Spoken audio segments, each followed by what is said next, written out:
शुरुआत नेहरू जी से की और खत्म मनमोहन सिंह पे किया। अब लोग पूछते हैं ऐसा क्यों हो गया। मैंने कहा कि जब धरती पे पाप ज्यादा बढ़ जाता है, जब मजहब के नाम से आप अल्लाह का जो सुप्रीम क्रिएशन है, अखलुकुल मखलूकात, the supreme creation of Allah, human being, उसमें भी जो फरमाया गया है वो कहा गया है औरत के पैरों के नीचे जन्नत होती है। इतनी ताकत दे करके हम तो हजार सालों से कह रहे हैं, हम 1400 साल से नहीं कह रहे, हम तो हजारों सालों से कहते हैं कि जिस समाज में महिला का उत्पीड़न हो, महिला रोती हो, जिस समाज में बलात्कार बड़ा कॉमन हो, वो समाज, वो राष्ट्र कभी तरक्की नहीं कर सकता। लेकिन आपने तो किताब का जिक्र करके, किताब दिन भर अपने सर पे रख के घूमते हो। उसने कहा कि इतनी बड़ी ताकत, इतना बड़ा औहदा दिया उस औरत को कि सिर्फ उसके पैरों के भी छू लोगे तो भी जन्नत मिल जाएगी। आपने क्या किया? आपने अल्लाह के इस्लाम को तो बंद कर दिया हरे कपड़े में, और मुल्ला का इस्लाम क्या चलाया? आपने कहा चाय ठंडी हो गई, तलाक तलाक तलाक, खाना देर से दे रही है बेचारी, तलाक तलाक तलाक। जो औरत जिसका मान सम्मान, जिसकी इज्जत आपके घर में थी, आपने चंद मिनटों में सड़क पे खड़ा कर दिया उस औरत को। और उससे कोई इस देश में इस्लाम का ठेकेदार, चाहे देवबंद हो, चाहे बरेलवी हो, चाहे अहले हदीस हो, ये जो 72 दुकानें इस देश में इस्लाम के नाम पे चल रही हैं, कोई उस औरत को रेस्क्यू के लिए नहीं आया। एक गरीब औरत धक्के खाती रही 20 साल तक, मुझे तलाक चाहिए अपने शौहर से। किसी इस्लामिक स्कूल ने नहीं कहा कि ये मुसलमान औरत है, तलाक मांग रही है, इसको तलाक क्यों नहीं दिया जाता ठीक से। आपका इस्लाम, आपका कुरान और आपका पाखंड और आपका शरिया और आपकी हदीस नहीं रोक पाई, आपने उसे इंसाफ नहीं दिया। मजबूर होकर वो औरत हिंदुस्तान की हिंदू मेजॉरिटी हिंदू कोर्ट के सामने गई और कहा जज साहब मुझे फैसला चाहिए। आखिर में उसका यकीन वहां गया जहां उसको लगता था यहां मुझे न्याय मिलेगा, और सारे जज हिंदू थे। उन्होंने उसका मजहब नहीं पूछा। आप भारत की नागरिक हैं, आप फैसला लेने आई हैं, आपके साथ न्याय होगा, आप किस धर्म की हैं, किस मजहब की हैं, ये नहीं पूछा, उसके हक में फैसला कर दिया। लेकिन इस देश के जिहादी मक्कार मुसलमान, बड़े बड़े सूफी, बड़े बड़े हाजी, बड़े बड़े मुफ्ती, जो लंबी लंबी जबानों से दिन भर ऐसा लगता है कुरान शरीफ उनके मुंह से निकल रहा है। दिन भर हर बात में, हर छोटी बात में अल्लाह, हर छोटी बात में कुरान, हर छोटी बात में इस्लाम, हर बात में शरिया, हर बात में हदीस। उन्हीं जिहादी मुसलमानों ने, दंगाई मुसलमानों ने, आतंकी मुसलमानों ने सुप्रीम कोर्ट के फैसले को सिर्फ इसलिए कि उनको लगा कि हमारे मजहब में यह हिंदू कैसे दे सकता है दखल, तब वो कोर्ट नहीं थी, आदर्श कोर्ट नहीं थी, तब भारत के संविधान से बनी कोर्ट पे यकीन नहीं था, इसलिए ना बुराई लगी कि यह हिंदू कैसे हमारे मजहब की औरत को तलाक देने का फैसला दे सकता है। 412 मेंबर ऑफ पार्लियामेंट, देश का आधुनिक प्रधानमंत्री, युवा प्रधानमंत्री, आजाद भारत में 412 मेंबर ऑफ पार्लियामेंट लेके इतनी मजबूत सरकार कभी नहीं बनी। इन जिहादी और आतंकवादियों ने उस हिंदू जो सुप्रीम कोर्ट में जज थे, उसके फैसले को भीड़ के डर से डरा दिया, और सुप्रीम कोर्ट के उस फैसले को भारत की संसद ने पलट दिया।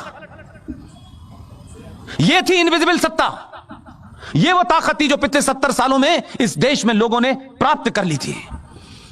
हमारा दिल चाहेगा तो सुप्रीम कोर्ट की मानेंगे, हमारा दिल चाहेगा तो नहीं मानेंगे, हमारा दिल चाहेगा तो संसद की मानेंगे, हमारा दिल चाहेगा तो नहीं मानेंगे। यह गलतफहमी दिमाग से निकाल दीजिएगा। इसलिए मैंने कहा, जिस शाहीन बाग का जिक्र कर रहे हैं, यह शाहीन बाग अभी इस मुल्क में बहुत होने हैं, उसकी प्रैक्टिस चल रही है। इसलिए मैंने कहा, राजनीतिक लोग तो आपने बहुत देखे होंगे, बहुत देखे होंगे, स्वार्थी मक्कार नेता भी देखे होंगे। मैंने अपने स्पीच से पहले कहा, सिंह साहब भी वही बात कहते हैं, हमारा किसी से इकन्नी का भी कोई रिश्ता नहीं है, किसी सरकार से, किसी पार्टी से कुछ भी रिश्ता नहीं है। लेकिन हम ये मानते हैं कि सही के साथ खड़े होने की भी हिम्मत होनी चाहिए, और गलत कोई कर रहा हो तो उसको भी दुत्कारने की हिम्मत होनी चाहिए। अगर हम सही की तारीफ भी करेंगे तो लोग मतलब निकाल लें जिनको निकालने हैं, लेकिन सही की तारीफ होनी चाहिए, खुल के होनी चाहिए, किसी को कितना भी बुरा लगे। इस देश के स्वार्थी नेताओं ने इस देश को खोखला कर दिया। जो आता है, जैसे ही कुर्सी पे बैठता है, सबसे पहले वो इस बात की चिंता करता है कि मुसलमानों को किस तरीके से उनकी नाजायज मांगों को दिया जाए जिससे वो शांत रहें। इसलिए सच बात कहने की हिम्मत नहीं है। इसलिए मैं कहता हूं मुसलमान तो पहले से ही मक्कार और मुनाफिक है। उसमें यह हिम्मत नहीं थी कि हमारे कुरान मजीद में, हमारे फलसफे में यह लिखा हुआ है कि हज करना है तो हज कब करना है, कैसे करना है। जब आप अपने घर की जिम्मेदारियां पूरी कर दें, उन तमाम जिम्मेदारियों के बाद आपके पास अपनी जायज कमाई हो, उस पैसे से हज जायज होगा। ये मुसलमान पूछते हैं कि इस मुल्क में हमारी ऐसी हालत क्यों हो रही है। मैं बताता हूं क्यों हो रही है। हम नहीं कर रहे, अल्लाह कर रहा है।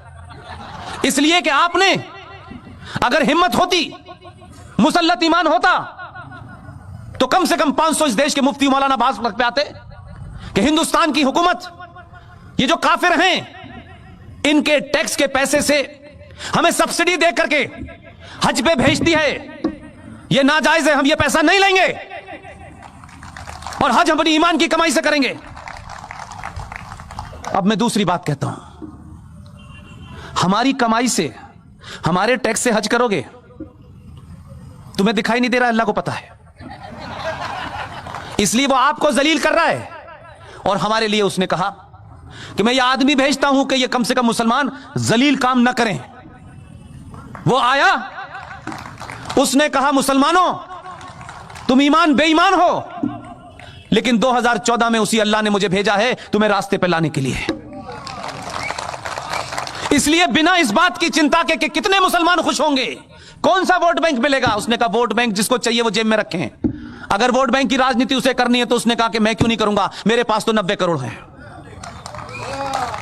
और यही हिम्मत है कि खुली चुनौती दी उसने और कहा कि काफिर के पैसे से आप हज मत करिए, अपने पैसे से करिए जो अल्लाह ने फरमाया है।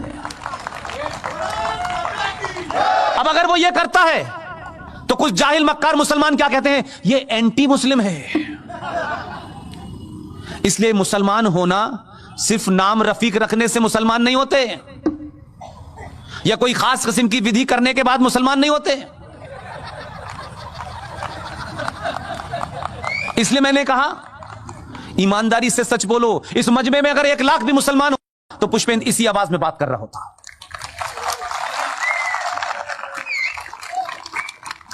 हमारे यहां एक संस्कार होता है, मैंने वो संस्कार तो देखा नहीं, इसलिए कि मैंने दूसरा संस्कार बहुत देखा। एक संस्कार होता है हमारे यहां यज्ञोपवी संस्कार, हमारे यहां जनेऊ पहनाया जाता है बच्चे को। हम सब जानते हैं, जो बुजुर्ग हैं, मैंने तो पहना नहीं क्योंकि मैं तो ऐसी जगह पैदा हुआ जहां जनेऊ था ही नहीं। उसमें जनेऊ पहनाने के पीछे सिर्फ इतनी ही बात होती है कि वो जो बच्चा जब मां की गोद से निकल करके चलने लगता है और जब उसको गुरुकुल भेजा जाता है, उससे पहले उसका यज्ञोपवी संस्कार होता है और उसको जनेऊ पहनाया जाता है।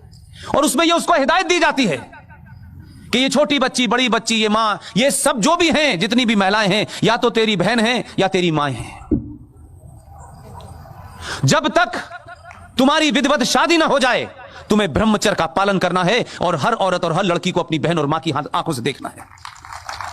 हमारा सनातन यह कहता है 5000 साल से, लेकिन आपकी गंदगी और 1000 साल की गुलामी ने जो आपने हमारे अंदर गंदगी डाली, वो ये डाली कि हम अच्छा खासा एक संस्कार कर रहे थे, आपने कहा हम भी करेंगे। आपके यहां जो संस्कार होता है उसी उम्र में होता है। हमारे यहां बच्चा चुप बैठा रहता है, पंडित जी जोर से मंत्र पढ़ते हैं, आपके यहां मौलवी साहब चुप रहते हैं और बच्चा चिल्ला चिल्ला के चिल्लाता है, पागल हो जाता है चिल्ला चिल्ला के। आपके संस्कार में क्या बताया जाता? सभ्यताओं में अगर कंपैरिजन करना है तो ठीक से करिए, आधा अधूरा मत करिए। इसलिए मैं कहता हूं कि आप 2020 के भारत में हैं, किसी से डरिए वरिए मत। कोई एक आध चुनाव हार वार जाएं, उससे अपने दिल को छोटा मत कीजिए। छोटा मत कीजिए अपने दिल को। लेकिन ये जो लोग नारा लगाते हैं ना, मोदी है तो मुमकिन है, उसके बाद क्या होगा? इसलिए मैं कह रहा हूं, ये जो मैंने कहा, अगर देश में, दुनिया में आपको व्यक्ति और राष्ट्र के बीच में अगर कुछ चुनना है तो राष्ट्र को चुनिए। व्यक्ति आएंगे जाएंगे, अगर आपके अंदर पुरुषार्थ जागृत हो जाएगा, आपके अंदर अपनी सभ्यता के प्रति, अपनी संस्कृति के प्रति सम्मान पैदा हो जाएगा, तो कई करोड़ मोदी पैदा हो जाएंगे, कई करोड़ अमित शाह पैदा हो जाएंगे। इसलिए हार जीत जीवन का एक सिलसिला है। हार जीत के बाद सिलसिला रुकना नहीं चाहिए, इसलिए वो रोकेगा नहीं। कुछ लोग शाहीन बाग पे इसलिए नहीं बैठे हैं कि CAA की फुल फॉर्म इन्हें समझ में नहीं आ रही, उनकी ज्यादा समझ में आ गई है। सिर्फ गलती उन्होंने एक कर दी है कि गलत वक्त पे किया है। उनको समझ में नहीं आ रहा कि दिल्ली में नेहरू जी नहीं है। अब यह संकट इसलिए है, यह चिंता इसलिए है, उनको परेशानी इस बात के लिए है कि बना तो यह 2014 में है, लेकिन हिसाब इसने 1947 से शुरू किया है। तो जो 1947 में जघन्य अपराध किया गया था, 370 और 35 दे के उसे वापस लिया। 500 साल से एक युद्ध चल रहा था। हम तमाम सारे भोले लोग रोज कहते थे भगवान रामचंद्र यहीं पैदा हुए हैं। बड़ा समझाया लोगों ने, कहा कोई बातचीत कर लो आपस में। उन्होंने कहा नहीं, यहां बाबर पैदा हुआ है। यह बहस इतनी चली कि हमने सब कुछ मान लिया और यह समाज तैयार हो गया था कि चलिए आप यहां बाबर को बना लीजिए, लेकिन हमारे मर्यादा पुरुषोत्तम राम यहीं पैदा हुए थे, यह मान लीजिए। हमारी इस शराफत को कुछ लोगों ने समझा ये मूर्ख लोग हैं। आपने कोर्ट में खड़े होकर के जो शब्दावली इस्तेमाल की है वो मैं दोहराना नहीं चाहता। वो भी उसी अलीगढ़ के हैं जो कोर्ट में मुकदमा लेके लड़ रहे हैं। बार बार पूछ रहे थे यहीं पैदा हुए हैं, इनका डेट ऑफ बर्थ सर्टिफिकेट लेके आओ। कई बार पूछा, मैंने कहा अगर मैं कोर्ट में होता तो मैं पूछता 13 शादियों का मैरिज सर्टिफिकेट लाओ, तब कैसी रहती। लेकिन आपने इतनी बार पूछा, हमने कहा उनका मैरिज डेट ऑफ सर्टिफिकेट तो हमारे पास नहीं है, लेकिन हमने एक ऐसे शख्स को खड़ा किया, उसने सारे सर्टिफिकेट दे दिए। और हुआ क्या, जो हमसे पूछ रहे थे कि भगवान राम का सर्टिफिकेट लेके आओ, आज उनसे पूछ लिया तो कहते हैं अरे ये हम नहीं देंगे, हमें पता ही नहीं है। तो संकट यह है कि आपने सवाल पूछना शुरू कर दिया है, 1000 साल से आप जवाब दे रहे थे। इसलिए एक बार सर्टिफिकेट मांगा है तो धरने पे बैठ गए हैं। अभी तो सर्टिफिकेट मांगने का सिलसिला शुरू हुआ है, और ये इसलिए नहीं हुआ है, इसलिए कह रहा हूं उसकी जो ईमानदारी, उस पर शक मत करो। वो इसलिए मांग रहा है कि जो बात आपको कहने में शर्म है, वो ये जानता है सर्टिफिकेट ढूंढते ढूंढते आप 1722 तक चले जाएंगे। कश्मीर में एक नेता है मक्कार मुनाफिक, डकैत है, उसने अपने सर्टिफिकेट खोजे, जाती गुप्तगू में कहता है 1722 में मुझे पता चला मेरे पूर्वज राघोराम कौल थे। यह सर्टिफिकेट मांगने का सिलसिला बहुत पहले से होगा, ध्यान रखिएगा। और सब पता करेंगे कि किस किस से बदले थे, कब कब बदले थे।